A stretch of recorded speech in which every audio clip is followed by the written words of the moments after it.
À chaque fois que le tonnerre éclate dehors, je frappe sur le tuyau, car seul le bruit du tonnerre peut couvrir les coups violents et empêcher les gardiens au-dessus de me remarquer. Ce gros tuyau d'égout est mon seul moyen de m'échapper. Après plus d'une dizaine de tentatives, je finis enfin par percer le tuyau. Une vague d'eau usée jaillit immédiatement, avec une odeur insupportable. Mais je m'en fiche complètement. Je rampe directement dans ce tuyau sale, et je me dirige vers la liberté. À l'intérieur, l'odeur des égouts est insoutenable. Mais je serre les dents et continue d'avancer, car c'est le plan d'évasion que je prépare depuis presque 20 ans. Après être sorti des égouts, je n'ose pas m'arrêter une seule seconde. Je cours immédiatement vers la forêt. Le lendemain matin, pendant l'appel, les gardiens remarquent que le détenu de la cellule n'est toujours pas sorti. Don't make me come down there, I'll thump your skull for you. Ne voyant aucun mouvement à l'intérieur, un gardien furieux se précipite. Mais quand il ouvre la porte, il reste figé, car il n'y a absolument personne dans la cellule. Au même moment, le directeur de la prison s'apprête à changer de chaussures, quand soudain l'alarme retentit. Il comprend immédiatement que quelque chose ne va pas, et se précipite vers la cellule. Comment ça, il a disparu? Il était encore là pendant l'appel d'hier soir. Alors, comment a-t-il pu disparaître au matin? Juste après ça, il ordonne qu'on lui amène mon meilleur ami, un détenu nommé Red. Le directeur pense que nous étions ensemble toute la journée, et qu'avant de m'évader, j'ai forcément dû lui dire quelque chose.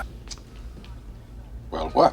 Après avoir entendu la réponse de Red, le directeur devient encore plus furieux. Depuis la construction de cette prison, rien de pareil n'était jamais arrivé. Pris de colère, il attrape une pierre et la lance contre l'affiche au mur. Mais soudain, un étrange écho retentit derrière le mur. Il s'approche et regarde de plus près, et découvre que la pierre a traversé l'affiche, laissant un petit trou. Le directeur comprend immédiatement qu'il y a un problème. Il arrache l'affiche du mur, et derrière elle, une immense ouverture apparaît. Elle mène directement à l'extérieur de la prison. Tout le monde est sous le choc. Personne ne sait quand j'ai creusé ce tunnel. Après ça, les gardiens ramènent des chiens policiers et lancent une énorme recherche. Mais après une journée entière de fouilles, ils ne trouvent qu'un vieux marteau usé et un ancien uniforme de prisonnier. Au début, je voulais seulement graver mon nom sur le mur, mais par accident, j'ai découvert que le mur pouvait être retiré très facilement. Comme j'étais passionné de géologie, j'ai tout de suite compris pourquoi cette prison avait été abandonnée pendant des années. Le ciment à l'intérieur des murs s'était déjà fragilisé avec le temps. J'ai immédiatement compris que c'était ma chance. À partir de ce moment, dès que j'en avais l'occasion, je creusais secrètement le mur petit à petit. L'affiche sur le mur est devenue ma meilleure couverture. Les morceaux de ciment que je retirais, je les cachais discrètement dans mon pantalon, puis je les jetais pendant la promenade. Et le marteau, c'est Red qui me l'avait obtenu. Red était ici depuis 20 ans. Il avait énormément de relations. À part les clés détenues par les gardiens, il pouvait presque tout trouver. Mais je ne pouvais toujours pas éviter les inspections de la prison. Je savais qu'une fois mon secret découvert, je n'aurais plus aucune chance de m'échapper. Pour ne pas éveiller les soupçons, je faisais semblant de lire un livre. Quand le directeur est entré avec ses hommes, j'ai coopéré autant que possible. J'ai essayé de ne pas montrer ma nervosité. Les gardiens ont fouillé tout ce qui m'entourait. Ils n'ont même pas oublié les coins de la chaise. Je ne pouvais que prier en silence, en espérant qu'ils ne retireraient pas l'affiche. Finalement, après une longue recherche, les gardiens n'ont rien trouvé d'anormal. À ce moment-là, le directeur silencieux est entré. Il a pris la Bible de mes mains.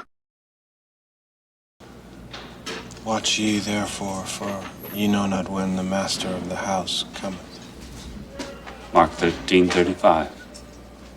Le directeur aimait aussi lire la Bible, alors ma réponse l'a beaucoup satisfait. Même si le règlement de la prison interdisait aux détenus d'accrocher des affiches, il a quand même fait une exception. Il n'a pas retiré l'affiche. Avant de partir, il m'a rendu la Bible, et il m'a dit « Le chemin du salut se trouve à l'intérieur ». Mais il ignorait une chose, cette Bible était justement l'endroit où je cachais le marteau, et ce marteau était le véritable chemin vers la liberté.